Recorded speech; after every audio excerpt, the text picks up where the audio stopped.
గాక. ప్రత్యేకమైనటువంటి కృప చేత దేవుడు మిమ్మను ఆశీర్వదించును గాక.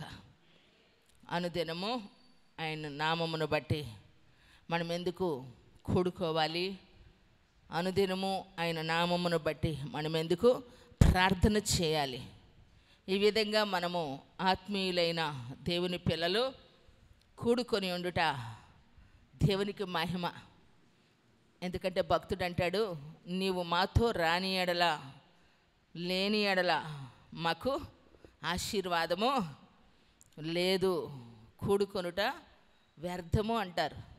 మనము దేవుని నామమును బట్టి ఎక్కడ ఇద్దరు ముగ్గురు కూడి నా నామమును ధ్యానిస్తారో వారి మధ్యలో నేను ఉంటానని చెప్పిన ప్రభు మాట మనకు నిలువెత్తు నిదర్శనం. కాబట్టి దేవుడు మనతో ఉంటాడు మనం ప్రార్థన చేసేటప్పుడు. ఒక సేవకురాలు చెబుతూ ఉంది, ఒకరు యాడిచ్చినప్పుడు అదే యాడు మరొకరు ఇచ్చినప్పుడు మనం ఏం చేస్తాము? దాన్ని మనం ఇష్టపడతాం. అలాగే ఇద్దరు ఇచ్చిన యాడు ఇంకొక ఇద్దరు ఇచ్చారనుకో, అది ఎంతో బలంగా ఉంటుంది. అలాగే మనం ఇద్దరు కలిసి చేసే ప్రార్థన, ఇద్దరు కలిసి పాడే పాట, ఇద్దరు కలిసి దేవుని సన్నిధిలో చేసే ప్రతి పనిలో కూడా ఇతరులు ఏం చేస్తూ ఉంటారు? ఆశీర్వదించబడతారు. దేవునికి మహిమ కలుగునుగాక. నేను ప్రార్థన చేస్తూ ఉన్న ఒక విషయం కొరకు, ఎందుకంటే కొన్ని పాటల కొరకు, రిసీవింగ్ కొరకు, ఆఫరింగ్ కొరకు, పరిచర్య కొరకు కొందరిని నియమించినప్పుడు దానిలో కొందరు దాని విలువ తెలియక, దేవుడిచ్చిన ప్రాధాన్యత, సంఘములో ఉన్న ఆ విలువ తెలియక చాలామంది వెనక్కి వెళ్ళిపోతూ ఉన్నారు. ఈరోజు నిన్నటి దినాన ఒక ఆర్డినేషన్ జరుగుతూ ఉందంటే అక్కడికి వెళితే వాళ్ళు వచ్చి అంటున్నారు, మీ యూట్యూబ్ చూస్తున్నాం సిస్టర్ గారు అంటున్నారు. వారెవరో మనకి తెలియదు, వారెవరో మనకి తెలియదు. ఈరోజు ఒక చోటుకి వెళ్తే వాళ్ళు వచ్చి పలకరిస్తా చేతులు పట్టుకొని మరి ముద్దులు పెట్టుకొని, అంటే దేవుడు మనలో ఉంచిన ఆయన కృప ఇతరులు దాన్ని అనుభవిస్తూ ఉన్నారు. అలాగనే దేవుడు మాకిచ్చినటువంటి ఈ యొక్క కృపలో, దేవుడిచ్చిన అభిషేకంలో మీరు కూడా ఆశీర్వదించబడాలి. ఎవరికి ఏది చిన్నదైనా పెద్దదైనా దాన్ని అప్పగించినప్పుడు అది నా బాధ్యతగా ఎప్పుడైతే నెరవేరుస్తామో దానివలన కలగబోయే బహుమానం కూడా అంతే శ్రద్ధతో, భక్తితో పొందుకుంటారు. ప్రియులారా, ఈ విషయం నాకు నచ్చలేదన్నమాట. ఎంతమంది ఫోన్ కాల్స్ చేశారు తెలుసా? మనం ఆరాధన సిస్టమ్ కొంత మార్చిన తర్వాత, ఈ కరోనా టైం అయిపోయిన తర్వాత ఎంతమంది ఫోన్లు చేసి చెప్పారు. ఇంకొక మాట చెప్పాలి అంటే, గుంటూరులో పెద్ద సంఘంగా ఉన్నటువంటి వాళ్ళు కూడా అందరినీ చక్కగా బలిపీఠం ఎక్కిస్తూ చక్కగా సంతోషపరుస్తూ వాళ్ళ కష్టానికి పరిచర్యకు తగినట్లుగా నేను ఎప్పుడు పిలుస్తూ ఉంటా. సేవకులు వస్తే వీళ్ళు పరిచర్య చేసేవాళ్ళయ్యా, వీళ్ళు యవనస్తులయ్యా అని అందరి కోసం మోకాళ్ళు వేయించి ప్రార్థన చేపిస్తాను. ఈరోజు అనేక సంఘాల్లో కూడా అలాగే చేస్తూ ఉన్నారు. అది ఒకళ్ళు చూసి ఏదో ఒకళ్ళు ఇమిటేషన్ కాదు, కానీ ఒక మంచిని తీసుకునేదాన్ని ఇమిటేషను కాకూడదు. చెడుని తీసుకునేదానికి ఇమిటేషన్ మనము తీసుకోకూడదు. ఇమిటేషన్ చెడుని తీసుకోకూడదు, మంచిని తీసుకునేదానికి ఇమిటేషను అనుకోవచ్చు. అదేంటంటే ఒక మంచి ఒకరు చేస్తూ ఉన్నప్పుడు దాన్ని మనం కూడా చేసేదానికి. ఈరోజు మనం 72 గంటలు ప్రార్థన చేస్తున్నాము, మంచిది. ఇంకెంతోమంది అలా కూడుకోవచ్చు దేవుని సన్నిధిలో. ఇంకెంతోమంది 72 గంటలు ప్రార్థనలు చేసి ఆ గంటల ప్రార్థనలో 1 గంట మనల్ని పిలిచిన వాళ్ళు కూడా ఉన్నారు. అంటే అది ఫాలో అవటం ఆశీర్వాదానికి, సంఘానికి ప్రయోజనకరంగా మనం తలపెట్టే విషయాలు. అలాగనే ఈ పాటలు పాడే విషయంలో, నిలబడి చక్కగా కూర్చోబెట్టే విషయంలో, లేదంటే తీసుకొని వచ్చే విషయంలో, కొంత పరిచర్య విషయంలో. అంటే ఒకరి వాయిస్ ఒకరికి నచ్చక పాట కలవక ఏమండి పాడలేకపోతున్నారు.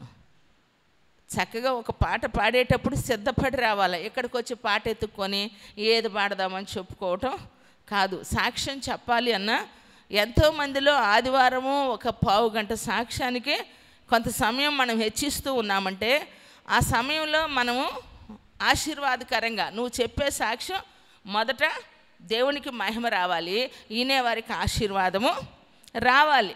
అలా సిద్ధపడి రావాలి. అత్తాబాత పరిగెత్తుకుంటా వచ్చేసి ఏదో మనం చెప్పేయాలన్నట్టు చెప్తే మహిమ ఉండదు. ఈరోజు దేవుని యొక్క సన్నిధిలో ఉన్నటువంటి మన జీవితంలో ఈ విషయాలు మనం ఆలోచించాలి. నేనేంటంటే ఈ సిస్టమ్ ఆపేద్దాం అనని దేవుడు ఎక్కడో ప్రేరేపించాడు. ఈ నెల అయిపోతే ఎందుకో ఉపవాసాల కొరకు ప్రేరేపించారన్నమాట. దాని కొరకు ప్రార్థన చేస్తూ ఉన్నా. ఎందుకంటే నేను ఒక పూట కూడా ఉండలేని బలహీనత ఉన్నా ఉండటానికి ఏదో ఒక రకంగా ట్రై చేసుకుంటూ ఉన్నా ఉపవాసం కొరకు. ఒకప్పుడు లెక్కలేనట్టుగా ఉండేవాళ్ళం. అది బలం కావచ్చు, లేదంటే విశ్వాసం. ఇప్పుడు తగ్గిందని కాదు కానీ వయసు అనుకోవచ్చు. అది కూడా అనుకోవటానికి ఇష్టపడట్లా, ఇంకా చేయాలన్నట్టుగా అనిపిస్తూ ఉంది. సిస్టమ్ మార్చేయాలి అనుకునేసరికి జాయశేరియన్ గారు అక్కడ వాక్యం అమ్మ దగ్గర నేను పలకరించడానికి ఉదయాన్నే అమ్మను పలకరించి లోపలికి వస్తా, లేచిందా లేదా అని చూసేసరికి అక్కడ ఒక మాట వస్తుంది. ఒకరు కలిసి ఏమండి ఇచ్చిన యాడు ఇంకొకరు ఇస్తే అది ఎంతో పబ్లిసిటీ అయ్యిద్ది. అలాగే ఒకరు పాడేది ఇద్దరు పాడితే ఎంత బాగుంటుంది. ఒరే నేను ఈ విషయం తీసేద్దాం అనుకున్నా. అంటే మొదట ప్రేరేపించింది దేవుడే కదా. వీళ్ళు విననప్పుడు వీళ్ళకి అంత అవసరమా, ఇంత ఇవ్వకూడదు వీళ్ళకే అనిపించింది అన్నమాట. ఎందుకంటే మనం ఎంత దేవుడు ఇన్వాల్వ్మెంట్ ఉంటే అంతగా ఆశీర్వాదంగా పరిచర్యలో మనం ఉండాలి. వీళ్ళకి తెలియనప్పుడు, ఓవర్ యాక్షన్ ఎక్కువైనప్పుడు, రాజశేఖర్ గారు అంటారు కదా, చెట్టు ఎదిగేటప్పుడు పిలకలు వస్తూ ఉంటే అది ఎదిగేదానికి ఏం చేస్తామంటే ఆటంకంగా ఉంటాయి కాబట్టి కింద పిలకలు ఏం చేయాలా, తోకలు కట్ చేసేయాలి. కట్ చేసినప్పుడు ఏంటంటే చెట్టు నిటారుగా ఎదిగిద్ది. ఆ కట్ చేయటం కూడా ఎందుకంటే ఇంకొంచెం ఆసక్తిగా ఉండేదానికోసమే, ఏదో ఇచ్చింది తీసేసేదానికోసమని కాదు. దేవుని సన్నిధిలో మొట్టమొదట మనకున్న ఆసక్తితో ఎంతగా మనం ప్రార్థన చేసి దేవుని సన్నిధిలో ఉపవసించి ప్రార్థిస్తామో దేవుడు ఆయన ఆత్మనిస్తాడు, ఆయన కృపనిస్తాడు, ఆయన శక్తిని ఇస్తాడు.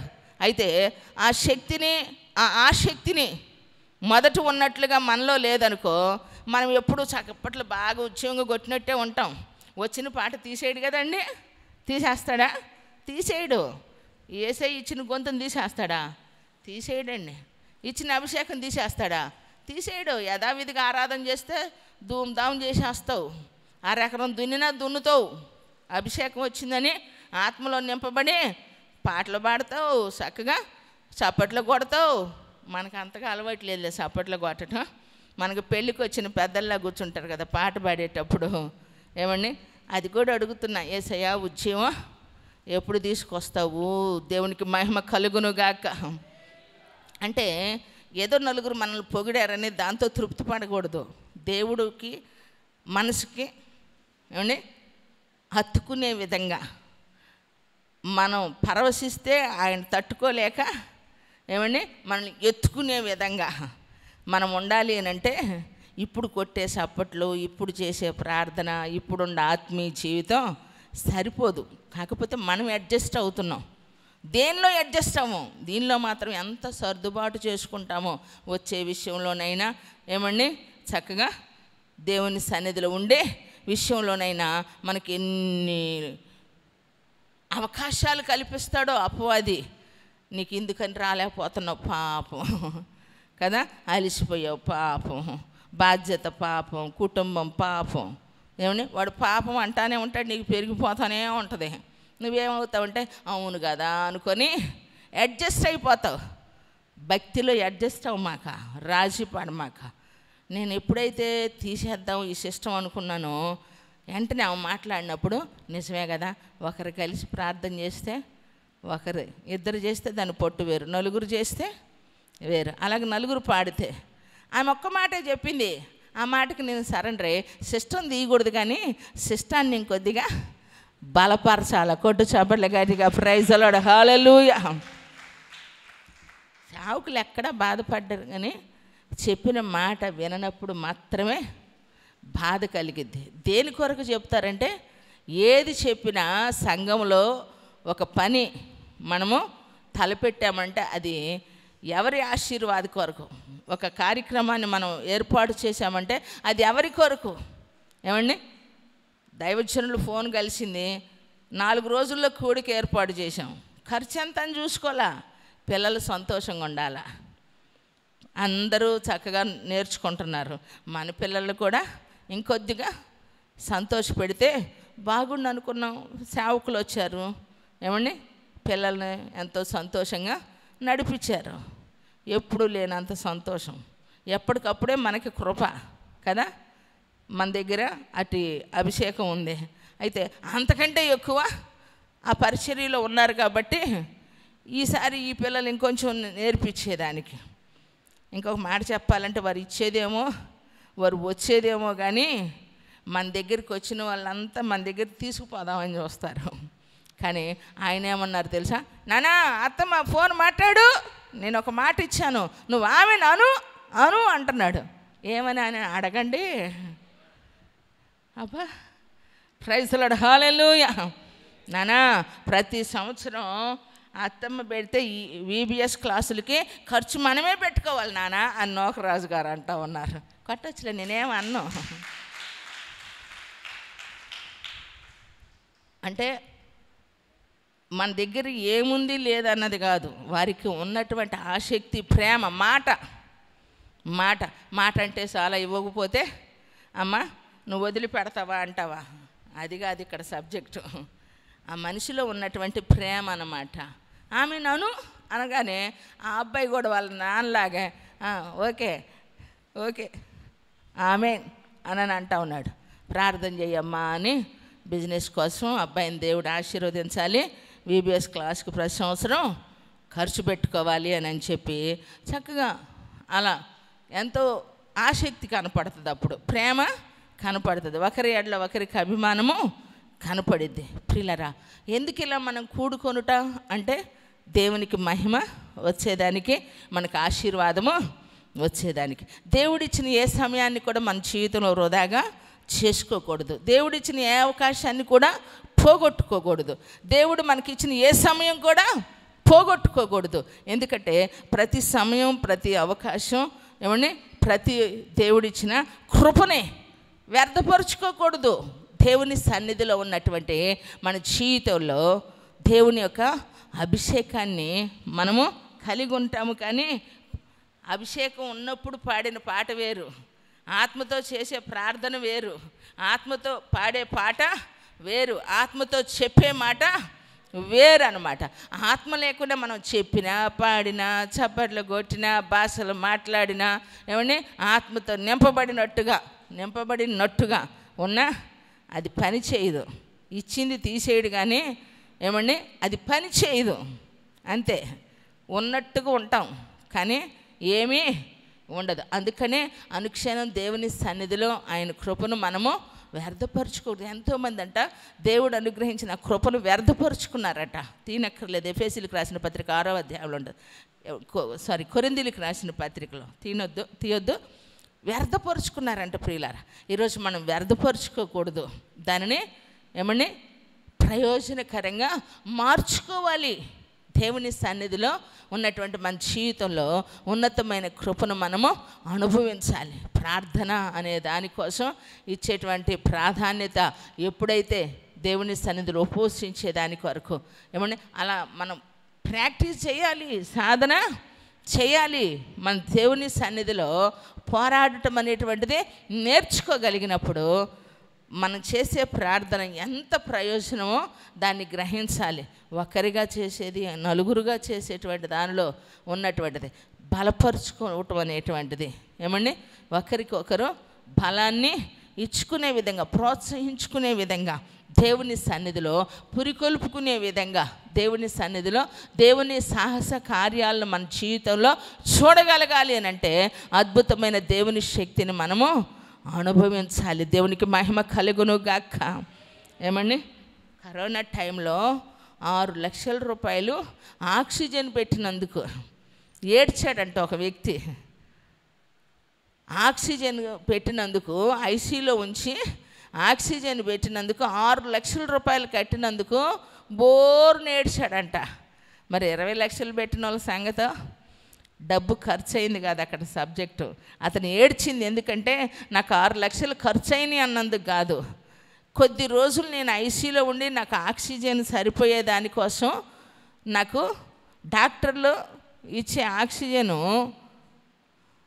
6 లక్షలు కడితే పుట్టిన దగ్గర నుంచి నేను పీల్చుకునే గాలికి, ఈ శ్వాసకి, దేవుడిచ్చిన నాకు ఈ శక్తికి, ఆయన ఉచితంగా నాకు అనుగ్రహించిన ఈ కృపకి నేను ఎన్ని కోట్లు కట్టాలి? కొట్టి ఇప్పుడు కొట్టు, గట్టి కొట్టు. ప్రైజ్ ది లార్డ్, హల్లెలూయా. దేవుని వలన పొందుకున్నటువంటి ఉచితమైన గాలి, ఏమండి, ఊపిరి ఆడే దానికోసం మరి ఎన్ని కోట్లు హెచ్చిస్తే మనకి సరిపోయేది చెప్పండి అని ఏడ్చాడట కృతజ్ఞతతో దేవుని సన్నిధిలో. ఆలోచించండి ప్రియులారా, దేవుని సన్నిధిలో ఉన్నటువంటి మన జీవితంలో మన శక్తి సామర్థ్యాలకు మించి దేవుని సహాయాన్ని, ఆశీర్వాదాన్ని మనం అనుభవించాలి అంటే ప్రార్థన చేసేటప్పుడు దేవుని సన్నిధిలో బలపరుచుకునే విధంగా ఉండాలి. ఒకసారి ఇశ్రాయేలీల మీదకి అమాలేకీయులు దండెత్తి వస్తూ ఉన్నారు. హోరాహోరీగా యుద్ధం జరుగుతూ ఉంది. మనం సంఖ్యాకాండంలో చూస్తే 17వ అధ్యాయము 8వ వచనంలో మనం చూసినట్లయితే అక్కడ ఒక సంఘటన చోటు చేసుకుంటూ ఉంది. చూడండి, తర్వాత అమాలేకీయులు వచ్చి రెఫీదీములో ఇశ్రాయేలీలతో యుద్ధము చేయగా మోషే యెహోషువతో మన కొరకు మనుషులను ఏర్పరిచి వారిని తీసుకొని బయలు వెళ్ళి అమాలేకీయులతో యుద్ధము చేయము. రేపు నేను దేవుని కర్రను చేత పట్టుకొని ఆ కొండ శిఖరము మీద నిలిచేదను. ఇంకంతే. మోషే ఏం చేశాడు?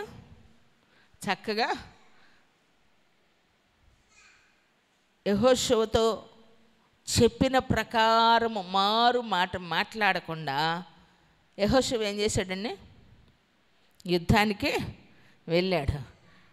మనుషుల్ని సిద్ధపరచుము, నీవు యుద్ధమునకు వెళ్ళు, నేను కొండ శిఖరానికి వెళతాను అంటున్నాడు. కొండ శిఖరానికి వెళ్ళి ఏం చేస్తాడంట? ఏమని? యెహోషువ మోషే తనతో చెప్పినట్లు చేసి అమాలేకీయులతో యుద్ధమాడెను. మోషే, అహరోను, హూరు అనువారు ఆ కొండ శిఖరం ఎక్కిరి. మోషే తన చెయ్యి పైకెత్తినప్పుడు ఇశ్రాయేలీయులు గెలిచిరి. మోషే తన చెయ్యి దింపినప్పుడు అమాలేకీయులు గెలిచిరి. మోషే చేతులు బరువెక్కగా వారు ఒక రాయి తీసుకొని వచ్చి అతడు దాని మీద కూర్చుండుటకై దాన్ని వేసిరి. అహరోను, హూరులు ఒకడు ఈ ప్రక్కను ఒకడు ఆ ప్రక్కను అతని చేతులను ఆదుకొనగా అతని చేతులు సూర్యుడు అస్తమించే వరకు నిలకడగా ఉండెను. కొట్టు, గట్టి కొట్టు, చప్పట్లు. ప్రైజ్ ది లార్డ్, హల్లెలూయా. చూడండి ప్రియులారా, హూరు, అహరోను అనబడినటువంటి వారు మోషేతో కూడా ఉన్నారు. యెహోషువ యుద్ధానికి వెళ్ళారు. అందరూ ఒకే పని చేశారా? యెహోషువ పనివారిని సిద్ధపరుచుకొని యుద్ధానికి తీసుకొని వెళ్ళాడు. మోషే కొండ శిఖరానికి వెళితే మోషేకి సపోర్ట్గా ఏం చేశారు? వీరు కూడా వెళ్ళారు. అయితే మోషే చేతులు ఎత్తినప్పుడేమో ఏమండి ఇశ్రాయేలు గెలిచారంట, దించినప్పుడు అమాలేకీయులు గెలిచారట. మరి దించకుండా ఉండాలంటే ఈ చేతులు ఎత్తిన చేతులు ఎంతసేపు అని ఉంటాయి చెప్పండి? ఎంతసేపు ఉంటాయి? ఒకసారి మీరందరు చేతులు ఎత్తి స్తోత్రం స్తోత్రం అని కెమెరా అడి దిప్పురా బాబా చెప్పండి. ఎంతసేపు చెప్తారు? ఏ చేతులు?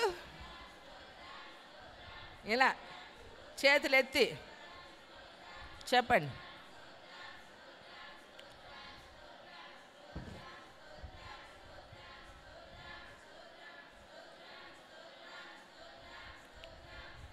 సింగు ఎత్తు, చెప్పండి.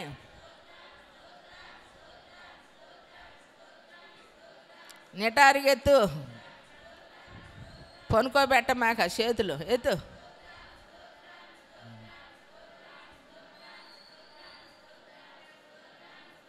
గట్టిగా చెప్పండి.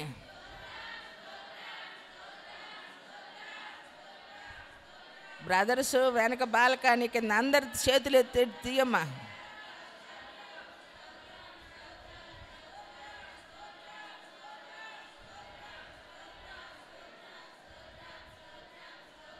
ఇటు ఇక్కడ బాక్స్ కాడవాళ్ళను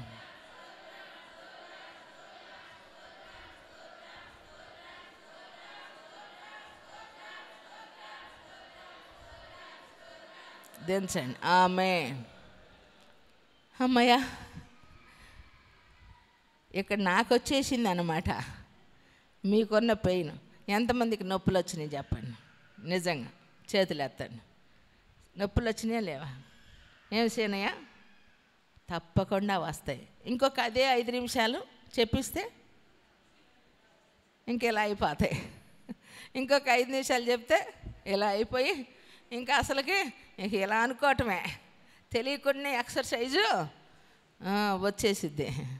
ఎందుకంటే ఎంత కష్టము కదా. కానీ మనం చేతులెత్తి ప్రార్థన చేయలేం. అందుకనే ఏం చేస్తాం, చేతులు పట్టుకుంటే కొద్దిసేపు ఉండగలుగుతాం. ఒకరి చేయి ఒకరు పట్టుకోమనేది దాని కొరకు. ఎందుకంటే ఒకరినొకరు అక్కడ ఏం రాయబడిందంట, ఆదుకున్నారట. దేన్ని ఆదుకున్నారంటే డబ్బులు ఇచ్చి కాదు, మాట సాయం చేత కాదు. ఏ చేత ఆదుకున్నారు? ఏమని? బలముతో కాదు ఆదుకుంది. దేనితోనంటే మోషే చేతులు దించకుండా ఈ ప్రక్క ఒకరు ఆ ప్రక్క ఒకరట. ఇశ్రాయేలీల అమాలేకీల మీద గెలవాలంటే చేతులు ఎత్తే ఉండాలి. కాబట్టి ఏం చేశారంటే అక్కడ రోజల్లా సూర్యుడు ఎంతవరకు అంటమ్మా? సూర్యుడు అస్తమించు వరకు అంట. అంటే ఒకరోజు పగలంతా ఏం చేశారంటే 2 చేతులు దించకుండా పట్టుకున్నారంట. నిజంగా ఎంత ఆదుకున్నారంటే వాళ్ళు ఆ మాటకున్నటువంటి బలం చూడండి. ఇతని చేతులు దించకుండా అంటే వాళ్ళు కూడా నిజంగా ఎత్తుకున్నట్టే కదా చేతులు. కానీ ఇతడు దేవుని సన్నిధిలో ప్రత్యేకించబడిన ఆ కృపలో ఇతడు చేతులెత్తి ప్రార్థిస్తూ ఉండగా ఆ చేతులు దించకుండా ఉండేదానికి కూడా ఒకరు అవసరం. ఇతను చేతులు ఎత్తితే గెలిచినా ఓడిపోకుండా ఉండాలంటే ఆదుకునేవారు పక్కన ఇద్దరు కావాలి. కాబట్టి ఏం చేశారంట, ఆ కొండ శిఖరమున ఉన్నటువంటి ఒక రాయి తీసుకొచ్చి వేసి కూర్చోబెట్టి 2 చేతులు ఇలా ఎత్తితే అటొక్కళ్ళు ఇటొక్కళ్ళు ఏం చేశారంట, పట్టుకున్నారట. అమాలేకీలనట కత్తి వాత చేత వారందరినీ కూడా జయించారు. ఇశ్రాయేలీలకు విజయం అనుగ్రహించబడింది. దేవునికి మహిమ కలుగును గాక. కాబట్టి ఆ స్థలము దగ్గరంట బలిపీఠము కట్టి యెహోవా పేరట యెహోవా నిస్సి అని పేరు పెట్టారంట. యెహోవా నిస్సి అని పేరునకు అర్థం యెహోవా ధ్వజం. ఏమండి? ధ్వజము. దేవునికి మహిమ కలుగును గాక. విజయము అని కూడా అనుకోవచ్చు దేవుని సన్నిధిలో. ఎందుకంటే ఎలా విజయం వచ్చింది, శత్రువుల్ని ఎలా హతమార్చారు, ఏ విధంగా వారు విజయాన్ని పొందుకున్నారు అని మనం చూస్తే, మోషే ప్రార్థన చేస్తూ ఉండగా, చేతులు ఎత్తి ప్రార్థిస్తూ ఉండగా దేవుని సన్నిధిలో ఇతరులు ఏం చేశారంట, అహరోను హూరు అనబడిన వారు ఆదుకున్నారట. ఈరోజు ఒకరు చేతులు ఎత్తి ప్రార్థన చేస్తూ ఉంటే మనము డబ్బులు ఇచ్చిన, అదే నేను ఎప్పుడు ఒక మాట అంటాను చూడండి, ఒక మనిషికి మనం ఇస్తే వాళ్ళకి కొంతే ఇస్తాం, కానీ దేవుడు చేస్తే పరిష్కారం ఎలా ఉంటుందంటే శాశ్వతంగా ఉంటుంది. చప్పట్లు కొట్టి దేవుడిని స్తుతిద్దామా. Praise the lord. హల్లెలూయా. మనం పెడితే ఒక ముద్ద పెడతాం, ఆకలి తీరుస్తాం, కానీ దేవుడు ఇస్తే సమృద్ధి సమృద్ధి ప్రియులారా. కనుకనే మనం ఏం చేయాలంటే దేవుని సన్నిధిలో ఒకరు చేతులెత్తి ప్రార్థించేటప్పుడు ఇంకొకరు ఆ చేతిని ఆదుకోవటం అంటే మనం కూడా ఏకీభవించటం. మనం కూడా అలాగూ దేవుని సన్నిధిలో ప్రార్థించినప్పుడు ఆనాడు ఉన్న దేవుడు ఈనాడు కూడా మనతో ఉన్నాడు ప్రియులారా. ఇదే స్థలం, ఈ మూల గుర్తుకొచ్చింది నాకు. ఎందుకో తెలుసా, ఉదయం మేము కూర్చొని అలాగూ మోకాళ్ళు లేసి ఒకప్పుడుది తలుసుకొని ఇప్పుడు చేయలేకపోతున్నామన్న బాధ తెలుసా. కారణం ఏంటంటే అప్పుడు ఉపవాసం ఉన్నా కష్టం అనిపించలా, మోకాళ్ళు వేసినా కష్టం అనిపించలా. ఈరోజు మోకాళ్ళు వేయలేని పరిస్థితి, చేతులు ఎత్తుకోలేని పరిస్థితి. కానీ గతించిన జ్ఞాపకాలు తలుచుకుంటే కృతజ్ఞత ఉంది, ఒక ప్రక్క బాధ ఉంది. ముగ్గురం అక్కడే మోకరించి చేతులు పట్టుకొని అలాగూ ప్రార్థన చేస్తుంటే ఎంతోమంది సేవకులు ఆ టైంలో చూసి అరే అన్ని బాధపడిన వాళ్ళు ఇలా చేసేవాళ్ళు లేరు అని ఎదుట ఒప్పుకొనిన వారు కూడా ఉన్నారు.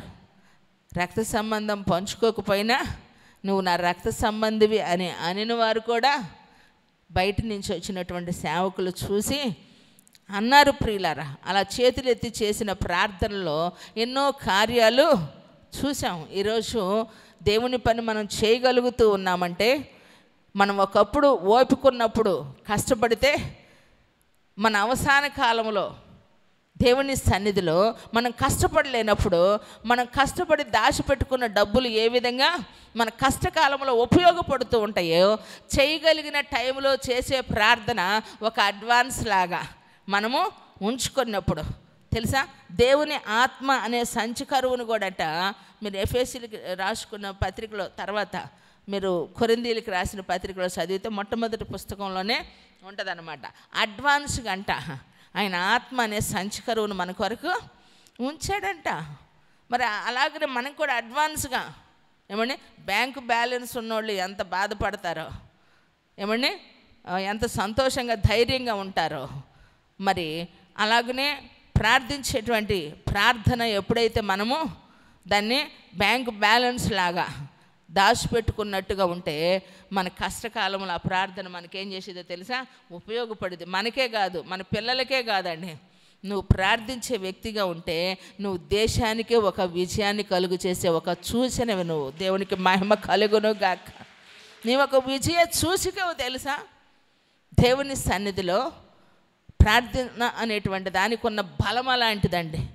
వ్యక్తులు ఎక్కడ ఉన్నా, చేసేవారు ఎక్కడున్నా, చేసే ప్రార్థన అవసరతలో ఉన్న వ్యక్తికి ఏమైందో తెలుసా, ఉపయోగపడిద్ది ప్రియులారా. అలా మనం మేలుకరంగా బ్రతకాలి. ప్రార్థన చేసి చేసి చేసి ఎవరికి ఉపయోగం అని అనమాక. ఇప్పుడు నీకు ఏది ఉపయోగంగా లేకపోవచ్చు. 29వ అధ్యాయంలో లాగా ఇర్మియా ప్రవక్త అన్నట్లుగా ప్రస్తుతం ఉన్న పరిస్థితులన్నీ నీకు దుఃఖకరంగానే ఉండొచ్చు. కానీ ఏమంటున్నాడు ప్రవక్త, అవి సమాధానకరమైన సంగతులే కానీ హానికరమైనవి కావు. కొట్టు చబర్లు గట్టిగా ప్రైజ్ అలాడు. హల్లెలూయా. రాబోవు కాలం నాకు ఏమండి దేవుడు నీ కొరకు వేసేటువంటి పునాది, మంచి పునాది దేవుని సన్నిధిలో మనం కలిగి ఉండాలి ప్రియులారా. కారణం ఏంటంటే అందుకే మనం ప్రార్థన చేసేటప్పుడు ఆ ప్రార్థనకు ఉన్నటువంటి ప్రాముఖ్యత మనం తెలుసుకొని ఆ ప్రార్థనకు ఉన్నటువంటి వాల్యూ, విలువ మనం ఎప్పుడైతే గ్రహిస్తామో ఆ ప్రార్థనను మనము అలాగే చేయాలి. చాలామంది చూడండి ప్రార్థన చేయటానికని మోకరిస్తారు, ఏదో ఒక పని గుర్తుకొచ్చిద్ది. ఏమండి వెంటనే లేచిపోయి ఆ పని చేసి వచ్చి మళ్ళీ కూర్చుంటారు. ఏమండి ప్రార్థన చేస్తూనే ఉంటారు. ఏదో ఒక అవసరత వచ్చింది అనుకోండి వెంటనే మాట్లాడేసుకుంటారు. ప్రార్థన చేస్తూ ఉంటే కొంతమంది తిక్కలోళ్ళు మాయ్ మాయ్ అని లేపుతారు భుజం తట్టి మరి. ఏమని నాకు విచిత్రంగా ఉంటుంది అన్నమాట. ప్రార్థన చేస్తున్నామంటే ఎవరితో మాట్లాడుతున్నాం చెప్పండి? సృష్టికర్త అయిన దేవునితో మాట్లాడుతున్నాం. ఒక ఆఫీసులోకి వెళ్తే అక్కడ పెడతారు సైలెన్స్ ప్లీజ్, స్విచ్ ఆపాలి, ఏమండి సైలెంట్ మోడ్లో పెట్టుకోవాలి. ఒక అధికారి దగ్గరికి వెళ్ళినప్పుడే సైలెంట్ మోడ్లో పెట్టుకోవాలా? ఒక అధికారి దగ్గరికి వెళ్ళినప్పుడు ఎంత రెస్పెక్ట్గా ఉండాలా లేదా? ఒకళ్ళు కేసు పెట్టారంట, పోలీస్ స్టేషన్కి వెళ్ళి ఏమండి కాలు మీద కాలు వేసుకుంటే సీఏ గారు వచ్చి చెంపకు పెట్టి చెల్లుమని ఇచ్చాడంట. సీఏ దగ్గర ఎలా కూర్చోవాలా? రెస్పెక్ట్గా కూర్చోవాలా. మా మామయ్య ఎవరో కాదు, బన్నబావ వాళ్ళ మేనమామ, మాకు కూడా మేనమామే కదా, చిన్నమ్మమ్మ పెద్దమ్మమ్మ మనవ సంతానం కాబట్టి ఏమండి ఆ విషయాలు బాగా తెలుసు అన్నమాట. మన దగ్గర ఒక బ్రదర్ ఉండారు, భార్య కేసు పెడితే స్టేషన్కి వెళ్ళి పిలిపించండి కౌన్సిలింగ్ ఇవ్వాలన్నారంట. ఈ కౌన్సిలింగ్ అన్న ఇంగ్లీష్ పదానికి ఏందో తెలియలా, ఏం చెప్తారో అనుకొని ఏందో కౌన్సిలింగ్ ఇస్తానన్నారు అంట కదా, ఇచ్చేయండి నేను పోతా త్వరగా అన్నాడంట. అరే ఎవరు అడగరు, ఇచ్చేయమని అంత అడ్వాన్స్గా ఉన్నాడు ఇతనని చెప్పి లోపలికి తీసుకెళ్ళి దబిడిదిబిడే. కౌన్సిలింగ్ అంటే ఇదా? అమ్మో, పోలీస్ స్టేషన్ అంటే వద్దురా బాబు, ఎట్టో కట్ట బరాయిద్దామనుకొని భరించటం నేర్చుకున్నాడంట. కుటుంబం కట్టబడింది. చప్పట్లు కొట్టి దేవుణ్ణి స్తుతిద్దామా? నిజం. ఒక అధికారి దగ్గరికి వెళ్ళినప్పుడే అంత ప్రాముఖ్యంగా ప్రాధాన్యతగా విలువగా ఉన్నప్పుడు సృష్టికర్త అయిన దేవుని సన్నిధిలో ప్రార్థన చేసేటప్పుడు ఎలా ఉండాలి? ఎంత ప్రిపరేషన్గా ఉండాలా, ఎంత సిద్ధపాటుగా ఉండాలండి. అది ఎంత గుర్తొచ్చినా సరే ప్రార్థన చేసేటప్పుడే జ్ఞాపకానికి వస్తాయి, ఎన్నెన్నో విషయాలు వస్తాయి. మనసు పలు విధాలుగా వెళ్ళిపోతూ ఉంటుంది. స్థిరంగా ఉండనీదు, నిలకడగా ఉండనీదు, కాన్సన్ట్రేషన్ పెట్టనీదు ఒక అంశం మీద. కారణం ఏంటంటే స్థిరంగా లేకుండా ఉండేదానికి, ఏక మనసు ఏకాత్మ లేకుండా ఉండేదానికి, ఏకాగ్రత లేకుండా ఉండేదానికి సైతాన్ ఏం చేస్తాడంటే ఏయో ఒకటి తీసుకొచ్చి నీ మైండ్లో నేస్తూ ఉంటాడు. వాటన్నిటిని ఏం చేయాలంటే ఏ స్నామంలో పో అనాలా. ఏంటో తెలుసా? దేవుని సన్నిధిలో. అలాగ మనం ఎప్పుడైతే మనల్ని మనం ప్రార్థనలో సిద్ధపరుచుకోవాలి. ప్రార్థన చేయటం గొప్ప కాదు, చేసే ప్రార్థన శక్తి కలిగిన ప్రార్థన చేయాలి. కొట్టు చప్పట్లు గట్టిగా ప్రైజ్ ది లార్డ్, హల్లెలూయా.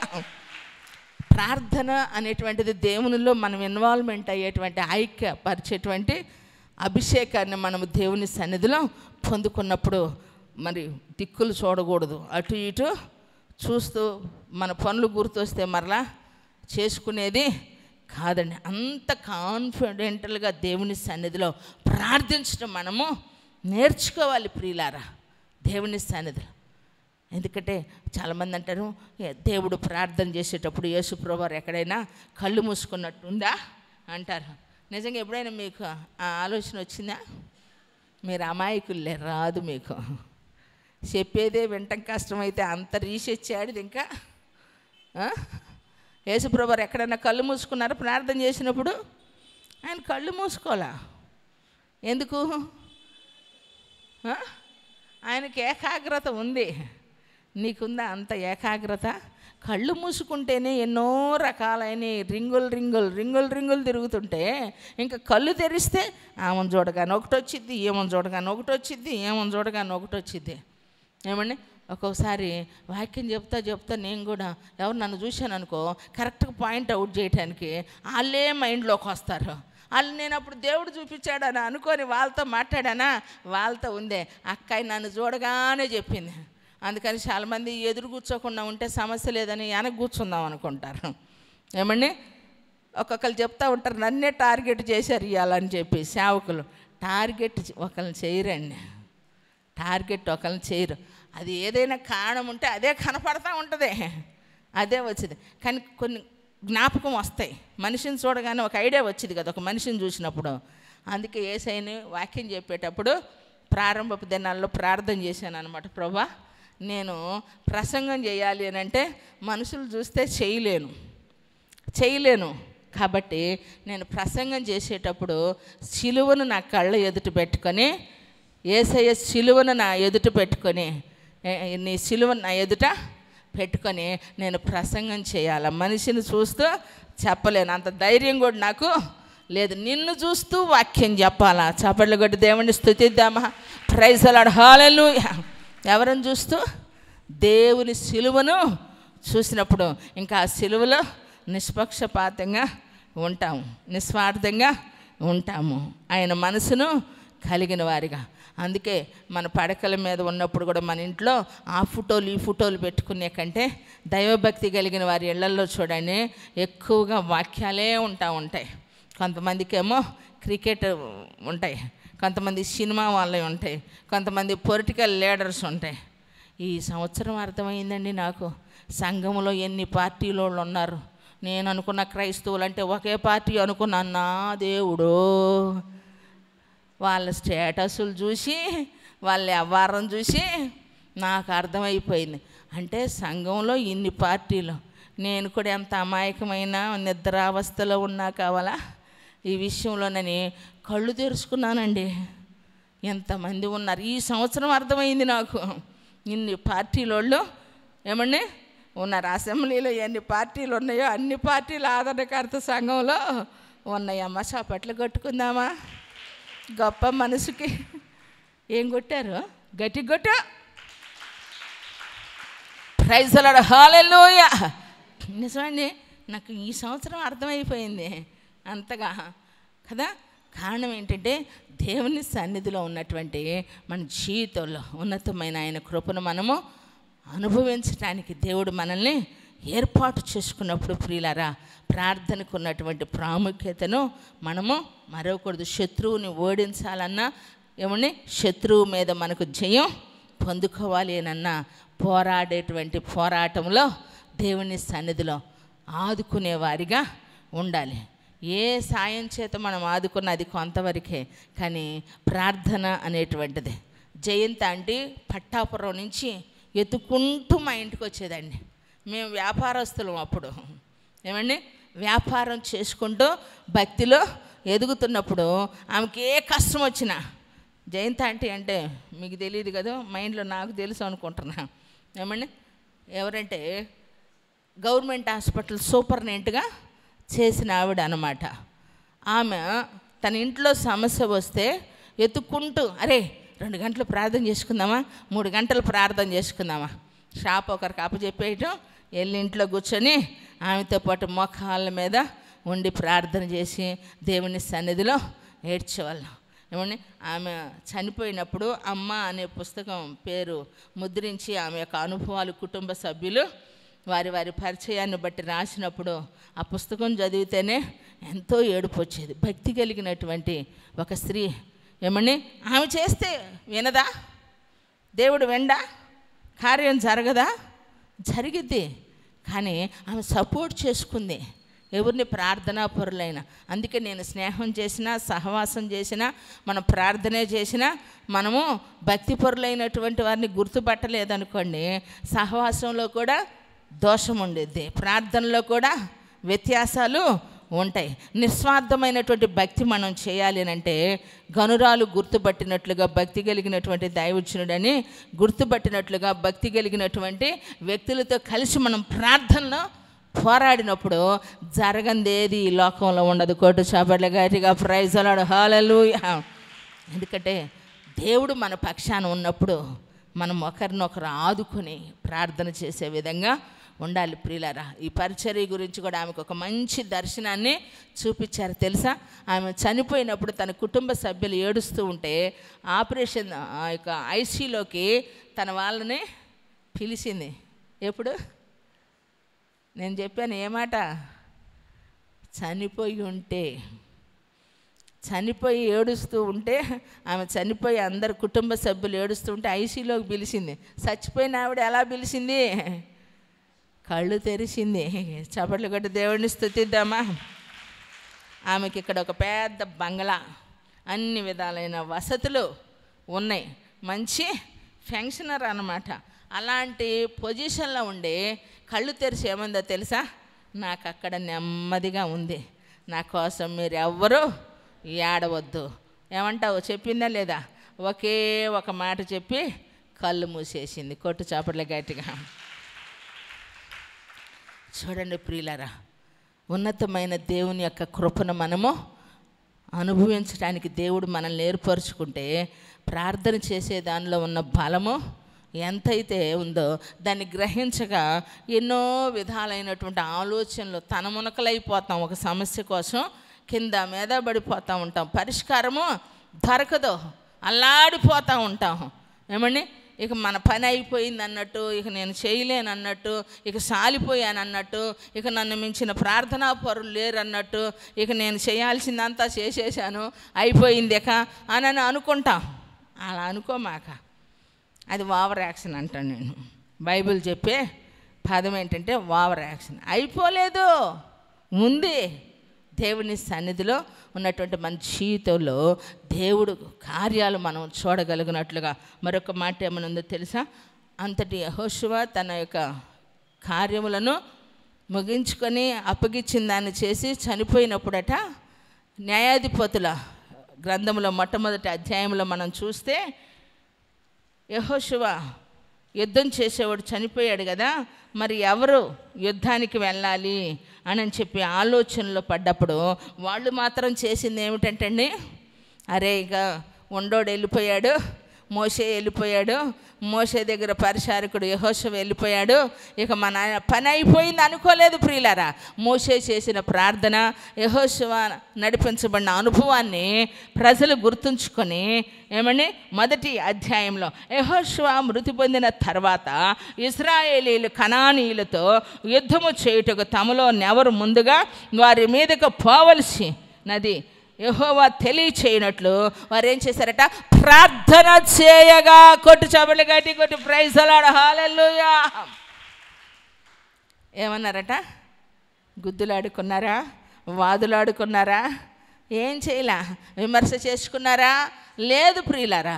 ఏం చేశారట? వారు ఏం చేశారట? ప్రార్థన చేశారట. ఎవరు ఇప్పుడు ఈ వంతులో యుద్ధానికి ఏ గోత్రం వాళ్ళు వెళ్ళాలి, ఎవరు వెళ్ళి యుద్ధం చేయాలని ప్రార్థన చేస్తే, యెహోవా ఆ దేశమును యూదా వంశస్థులకి ఇచ్చి ఉన్నాను, వారు పోవలనని సెలవిచ్చును. అప్పుడు యూదా వంశస్థులు తమలో సహోదరులైన షిమ్యోనీయులతో మనము కనానీయులతో యుద్ధము చేయుటకు మా వంతులోనికి మాతో కూడి రండి, మేము మీతో కూడా ఏమండి మీ వంతులోనికి వచ్చేదామని చెప్పగా షిమ్యోనీయులు వారితో కూడి పోయిరి. దేవునికి మహిమ కలుగునుగాక. ఏం చేశారంటే అండి, చక్కగా దేవుని సన్నిధిలో ప్రార్థన చేసినప్పుడు ప్రభు బయలుపరిచిన విధంగా వారు యుద్ధానికి వెళ్ళినప్పుడు మీకు చదివి వినిపిస్తాను చూడండి చాలా చక్కగా. 4వ వచనం, కనానీయుల మీదకి యూదా వంశస్థులు పోయినప్పుడు యెహోవా కనానీయులను పెరిజీలను వారికి అప్పగించెను కనుక వారు బెజెకులో 10,000 మంది మనుషులను హతము చేసిరి. కొట్టు చమటలు గట్టి కొట్టు. ఎంతమందినంట? పోయింది కొంతమంది.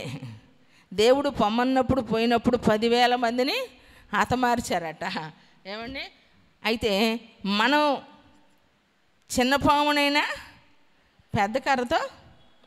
పెద్ద కర్రతో కొట్టాలి. వీళ్ళు ఏముందిలేని పోయామనుకోండి, సొంత నిర్ణయంతో సొంత ఆలోచనలతో ఏమండి కొన్నిసార్లు మనకి ఎదురవుతూ ఉంటాయి. అందుకే కయ్యానికి కాలు దవ్వకూడదు, అనవసరంగా మనం ఎవరి మీదకి వెళ్ళకూడదు. ఎందుకంటే మనం వెళ్ళేటప్పుడు మన బలం, ఎదుటివాని బలం మనం తెలుసుకోవాలి కదా. ఎదుటివాని బలం మనకు తెలియాలి. ఫిలిష్తీయులు ఏమండి దాదాపు 6 మూరల జానుడు గొల్యాతు 40 దినాలుగా హింస పెట్టాడు. హింసకారుడు ఒక మాట చెప్పాలంటే మాటల చేత తోటాలు పేల్చినట్టు ప్రతిసారి వచ్చి మాటలు విసురుతూ ఉన్నాడు. చెట్లు కూడా ఊగుతున్నాయి ఆయన మాటకి, ఆయన నడకే, ఆయన వినికిడికి. అలా ఆయన ఎత్తు లావు చూసి భయపడి ఎవరు వెళ్ళటం లేదండి.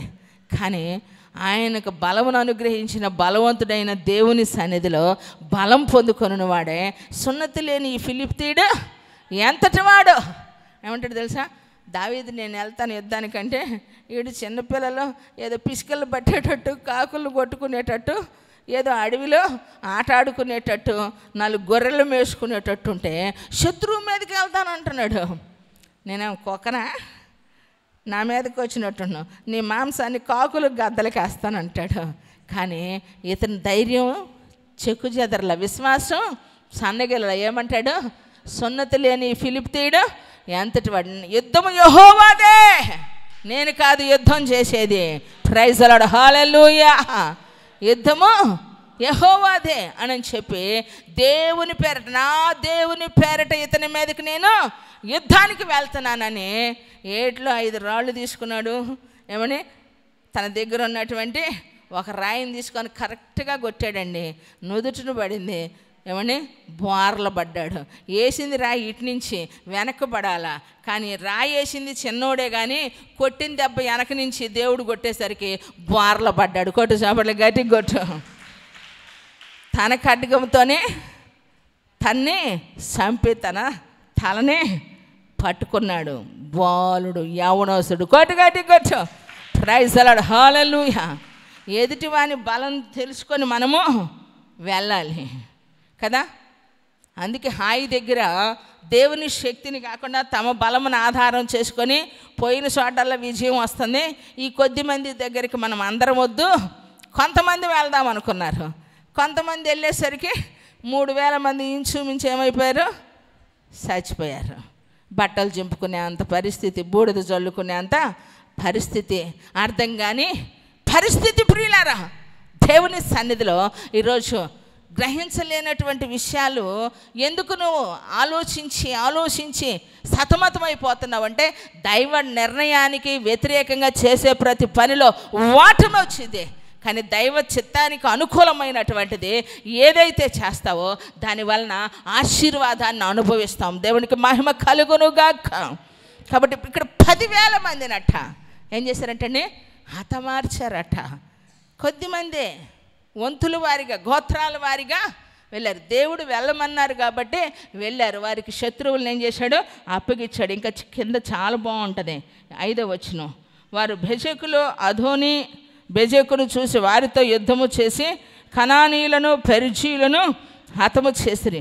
అదోని బెజెకు పారిపోగా వారు అతని తరిమి పట్టుకొని అతని కాలు చేతులు బొటన వ్రేళ్ళును కోసివేసిరి. అప్పుడు అదోని బెజెకు తమ కాళ్ళు చేతులు బ్రొటన వేళ్ళు కోయబడిన 70 మంది రాజులు నా భోజనపు బల్ల క్రింద ముక్కలు ఏరుకొని చుండని, నేను చేసినట్లే దేవుడు నాకు ప్రతిఫలం ఇచ్చినన్ను. వారు యెరూషలేమునకు అతని తోడు కొనుపోగా అతడు అక్కడ చనిపోయిన. చప్పట్లు కొట్టి దేవుడిని స్తుతిద్దామా ప్రియులరా. చూడండి, 10,000 మందిని అక్కడ హతం చేసిన 70 మంది రాజులు బొటన వేళ్ళను ఏమండి తీసివేస్తే బల్ల చుట్టూ అంట. ఏమండి అంటే ఈయన వాళ్ళని ఏం చేశాడు? ఫుట్బాల్ ఆడుకున్నాడు. ఈయన తిని పడేస్తుంటే బల్ల కింద తిని పడవేసిన రొట్టె ముక్కలు తిరిగినట్లుగా వాళ్ళని ఏం చేశాడు? ఆడుకున్నాడు. ఏమండి కార్డ్బాల్ ఆడుకున్నట్టు ఆడుకున్నాడట. ఎంత పరిస్థితో చూడండి. అయితే ఆ తర్వాత సారాంశం వేరనుకోండి. అక్కడ ఏంటంటే దేవుడు వెళ్ళమన్నట్లుగా వెళ్ళినప్పుడు దేవుడు వారికి ఇచ్చినటువంటి విజయాన్ని నేను అక్కడ తెలియచేస్తూ ఉన్నాను. అక్కడ నేను చేసినట్టే నాకు అన్నదే వేరు. శత్రువుల మీద జయాన్నిచ్చి వారిని హతమార్చేటట్లు చేశాడు. అయితే వీళ్ళు ఇంకొంచెం ఎక్స్ట్రా పని చేశారు.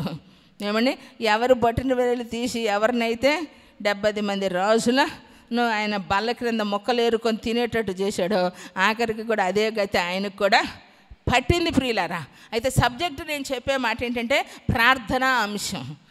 అక్కడ ఏం చేశారు? ఇశ్రాయేలీలు ప్రార్థన చేయగా ఎవరెవరు యుద్ధానికి వెళ్ళాలో దేవుడు చెప్పినప్పుడు ఆ విధంగా వారు యుద్ధానికి వెళ్ళినప్పుడు ఏమండి హతమార్చేటట్లుగా దేవుడు తన ప్రజలకు విజయాన్ని ఇచ్చి దాటుకొని పోయేటట్లు చేశాడు. కొట్టు చేపట్లు గట్టి కొట్టు. ప్రైజ్ ది లార్డ్, హల్లెలూయా. అందుకనే బైబిల్లో ఒక మాట ఉంది, 107వ అధ్యాయం 17వ వచనం.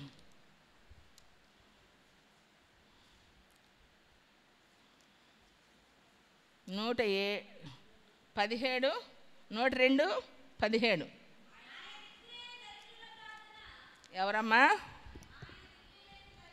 ఆయన దిక్కులేని దరిద్రుల ప్రార్థన నిరాకరింపక వారి ప్రార్థనల వైపు తిరిగి ఉన్నాడు.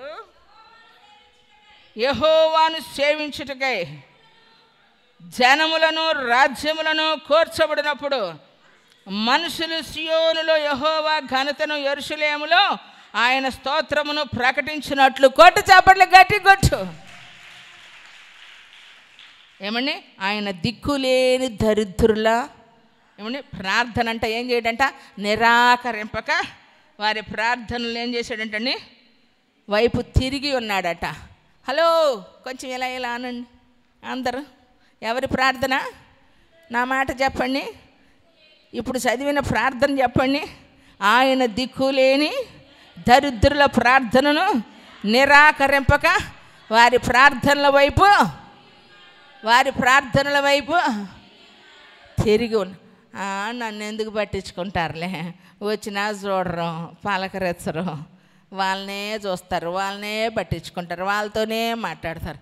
ఏమమ్మా, మనుషులతో మాట్లాడకపోతే ఏమయ్యింది?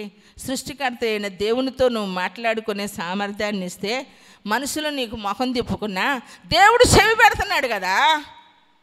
మనుషులు నీ మాట వినకపోయినా దేవుడు వింటున్నాడు కదా.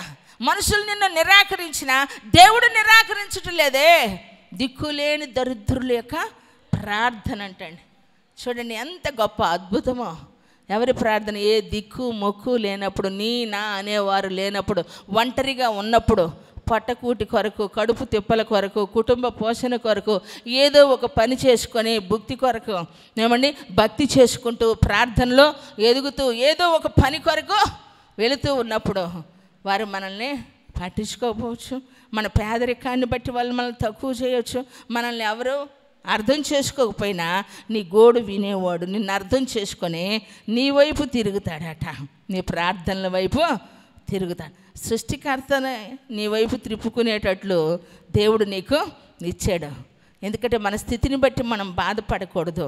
మనం ఏ స్థితిలో ఉన్నామో ఆ స్థితిని బట్టి దేవుని సన్నిధిలో ప్రార్థన చేస్తే ఆ స్థితిలో ఉన్నవారి ప్రార్థన దేవుడు విని ఆశీర్వాదకరంగా దేవుడు తన కార్యాలు వారి జీవితంలో జరుగునుగాక. ప్రైజ్ ది లార్డ్, హల్లెలూయా. ఆయన దిక్కులేని దరిద్రుల యొక్క ప్రార్థన అంట ఏం చేయడంటే నిరాకరింపక. ఎంత అద్భుతమో చూడండి ప్రియులారా. దేవుడు మన ప్రార్థన వింటాడండి, మన వైపు ఆయన తిరుగుతాడట. మనల్ని దాటిపోని దేవుడండి. నిజంగా ఈ బలిపీఠం పట్టుకొని యేసయ్య కాళ్ళు అనుకునేవాళ్ళం. ఎప్పుడైనా అంతే.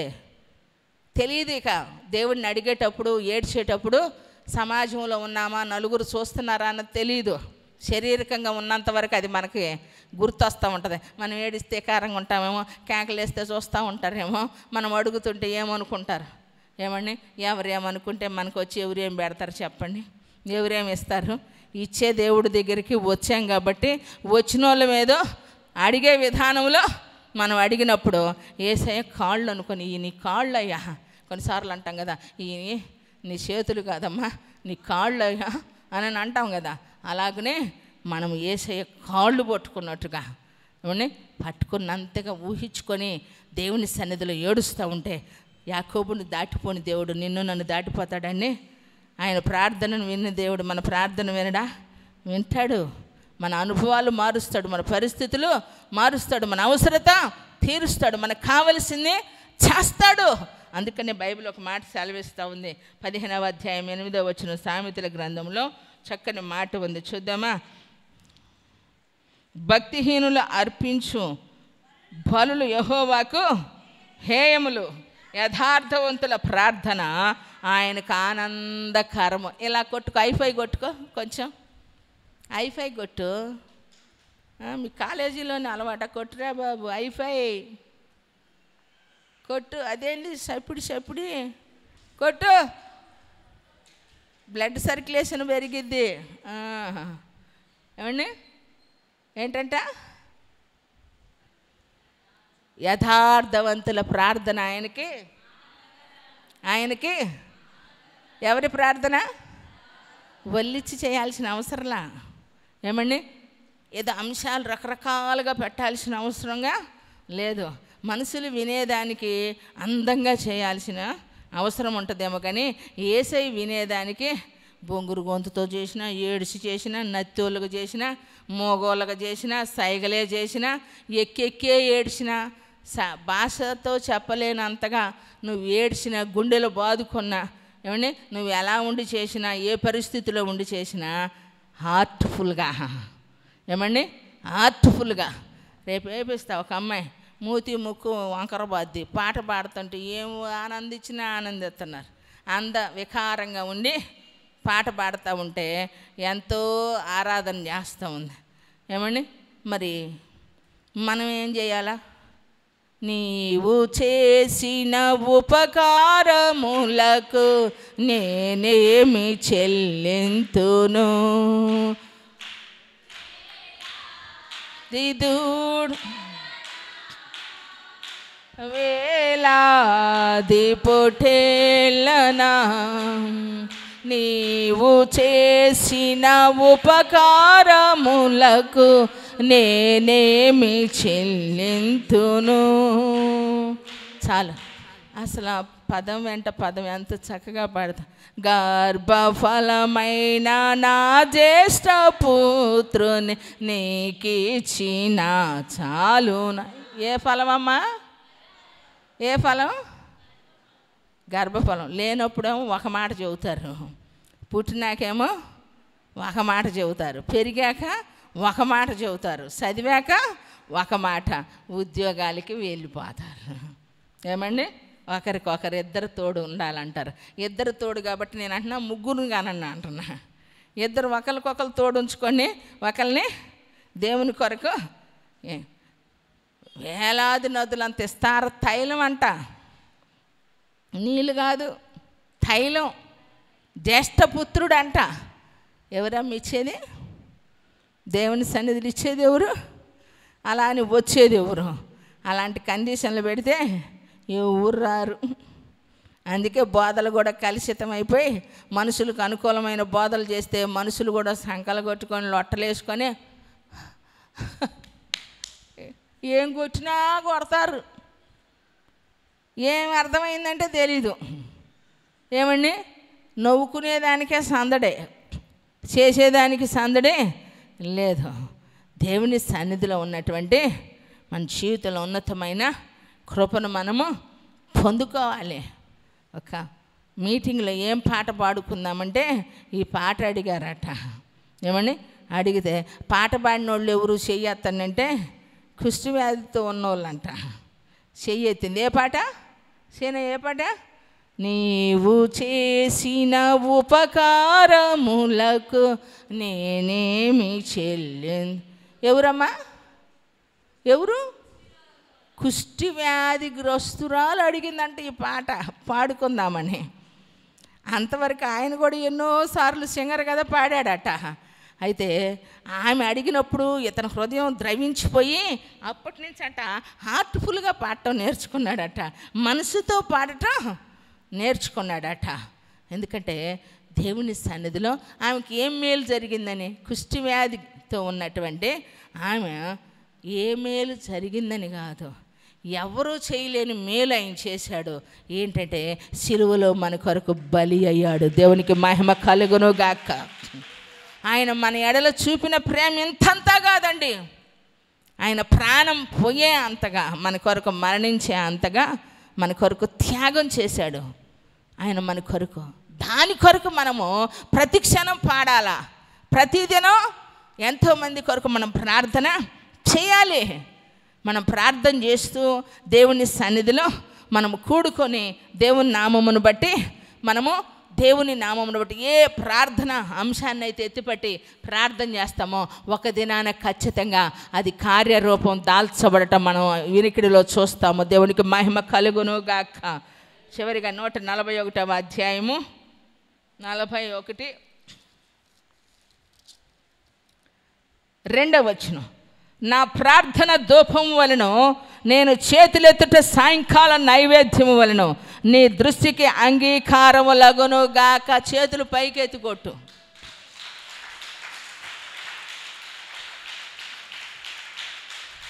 Praise the lord. హల్లెలూయా. ఎలా అంటండి? నా ప్రార్థన ధూపం వలన నేను చేతులెత్తుట సాయంకాలపు నైవేద్యం వలన నీ దృష్టికి అంగీకారములగును గాక. ఎవరి దృష్టికి? ఎవరి దృష్టికి? చిన్నప్పుడు నాకు ఒక చెడ్డ లక్షణం ఉండేది తెలుసా? ఎన్ని మార్చుకున్నానో. నేనంటే ఇష్టం లేనో లేదుట ప్రార్థనే చేయను. ఎందుకంటే నేనేం చేసిన వాళ్ళకి ఎటకారంగా ఉంటుంది. కాబట్టి వీళ్ళ ఎదుట నేను నోరే తెరవకూడదు అనుకునేదాన్ని, ప్రార్థన కూడా చేయకూడదు, ఎందుకంటే దేవుడు చూస్తున్నాడు అన్నట్టుగా అనిపించేదండి. చేసేదాన్ని కాదు, మౌనంగా ఉండేదాన్ని, సైలెంట్ అయిపోయేదాన్ని. చిన్నప్పటి నుంచి అంతే. ఒక్క తిట్టేనండి నేను నేర్చుకుంది. సేవలోకి వచ్చాకన్నా చాలా తిట్లు అబ్బినాయి. క్రైస్తవ తిట్లు బోల్డ్ ఉన్నాయి, మీకు తెలియదు బైబిల్లో. ఇంకేం చేస్తాం, ఏమనలేనప్పుడు అవన్నీ వస్తాయి. కానీ ఒక్క తిట్టేదాన్ని. అది నోటితో తిట్టలేదండి, పాపం చేయలే, కానీ సైగతో తిట్టేసేదాన్ని. మీరు అడగవద్దు, నేను చెప్పవద్దు. ఆ తిట్టు చిన్నప్పుడు మాట చెబుతున్నా, మా అమ్మకే తెలుసు, మా అక్కలకే తెలుసు. ఆ తిట్టు వద్దులే, అలానే పుష్పక్కని అడగండి, ఆమెకేమో తెలిసిందో నాకైతే తెలీదు. ఏమండి, దేవునికి మహిమ కలుగును గాక. ఒకే ఒక తిట్టు, నచ్చకపోతే సైలెంట్. తర్వాత దేవుడు, అరే ఈ మనుషులకి నచ్చేదేంది, నచ్చకపోయేదేంది, ఎవరు ఏమనుకుంటే మనం ఏది దేవుని కొరకు ప్రతిష్ఠించబడి అప్పగించుకొని వచ్చామో, మనం చేసిన తీర్మానం, మనం నిబంధన సచ్చేదాకా దాన్ని నెరవేర్చి తీరాల. దేవునికి మహిమ కలుగును గాక. Praise the lord. Hallelujah, hallelujah. ఎందుకంటే క్రైస్తవ విశ్వాసి ఎప్పటికప్పుడు పవిత్రపరచబడాలండి, పవిత్రపరచబడాలి, నూతనపరచబడాలి. కడగబడిన అనుభవంలో ప్రార్థన ద్వారా మన బలహీనతలను, ప్రార్థన ద్వారా మన సమస్యలను, ప్రార్థన ద్వారా మన మాలిన్యతను ప్రార్థన చేస్తూ ఉంటే ప్రియులారా, పాపాలు వేరు, లోపాలు వేరండి. ఫైనల్గా చెప్పాలంటే లోపం వేరు. లోపము మనిషి జీవితంలో నిన్ను మరణకరమైనంత నరకానికి తీసుకెళ్ళే అంతది కాదు. పాపం చిన్నదైనా పెద్దదైన పాపం పాపమే. పాపము తెలుగే, లోపము తెలుగే. పాపము నరకానికి తీసుకొని వెళ్ళేది, లోపం నిన్నేం చేస్తూ ఉంటుందంటే అది క్రమపరుస్తూ ఉంటుంది. అందుకని దేవుని సన్నిధిలో ఉన్నటువంటి మన జీవితంలో మనుషులు మన్నాక లోపాలు ఉంటాయి. అంత మహానుభావుడే ప్రార్థన చేశాడు, నీవు నరుని యొక్క లోపములు నువ్వు కనిపెట్టి చూసిన ఎడల ఎవడ నీ ఎదుట నిలవగలడు. ఎవరు నిలబడలేరు. లోపాలు అనేవి ఒక్కొక్క మనిషికి ఒక్కొక్క ఏదో ఒకటి ఉంటుంది. అయితే మనం ప్రార్థన చేస్తూ ఉంటాం కాబట్టి ఆ ప్రార్థనలో ఏమవుతూ ఉంటాయంటే మనకున్న లోపాలన్నీ సరిచేయబడతా ఉంటాయి. దేవునికి మహిమ కలుగును గాక. అందుకే మనం ప్రార్థన చేస్తూనే ఉండాలి. చాలాసార్లు చాలామంది ఎంత గంటలు చేసిద్దమ్మా, మా అత్త తెగ చేసిద్ది, మా అక్క తెగ చేసిద్ది, మా చెల్లి తెగ, మా నాన్న ఎంత ప్రార్థన చేస్తాడో, కానీ ఒక విషయంలో మాత్రం నేను మెచ్చుకోలేను. ఆ ఒక్కటే పట్టుకోవాలి కావాలి నువ్వు. ఏమా ఆ ఒక్కటే నువ్వు చూడటం ఎందుకు, చేసే ప్రార్థన చూడు. ఏమండి, లోపాలు ఆయన చూసుకుంటాడు. ఏమండి, అనుభవం నువ్వు చూడు. దేవునికి మహిమ కలుగును గాక. దేవుని సన్నిధిలో అలా ఒకప్పుడు అలా ఉండేది, కానీ ఎప్పుడైతే దేవుని సన్నిధిలో ఏమండి మరలా ఆ మనసు మార్చాడో, ఏమండి అప్పుడు మన వంతు చేయటం మన కర్తవ్యం. సైతాన్ని కొన్నిసార్లు మన గొంతు మూపిస్తాడు. ఏమండి, ఎంతోమంది వచ్చి ప్రార్థన చేస్తున్నారంటండి, ప్రార్థన చేస్తుంటే విడుదల కలగటం లేదంట. ఎంతమంది ప్రార్థన చేసినా బంధకాలు విడిపోవటం లేదంట. అన్నా చెల్లెళ్ళు ఇద్దరికి బాగలేని పరిస్థితిలో. అయితే ఒకరోజు దేవుడు చెప్తున్నాడట, వీరికి ఏమండి వీరిలో ఒకటి ఉండిపోయింది లోపల, ఎంతమంది చేసినా ఇక లేచే పరిస్థితి కాదు. ఏమండి అడిగినా అయ్యే పని కాదు, ఇక అయిపోయింది అనని వారు లోపల డిసైడ్ అయిపోయారట. అందుకని చెప్పి వీరేం చేయలేకపోతున్నారంటే, వీళ్ళకి కట్టబడిన కట్లు, ఆ మంచంలో ఉన్న బంధకాల అమ్మాయికి తెగిపోవాలంటే బైబిల్ ఏం సెలవిస్తూ ఉంది, అపవాదిని ఎదిరించిన అప్పుడు వాడు మీ వద్ద నుంచి పారిపోవును అని సెలవిస్తే వీరు గద్దించి ప్రార్థన చేయలేకపోతున్నాడంటే అతను. ఏమండి అధికారంగా దేవుని సన్నిధిలో ఆజ్ఞాపించలేకపోతున్నాడంట ప్రియులారా. ఎందుకంటే సైతాన్ని ఇతను నోరుని ఏం చేసేసింది, బంధించేసింది. అవిశ్వాసం లోపల గూడు కట్టుకుంది, బయటికి రావటంలా మాట, నోరు పెగలటం లేదండి.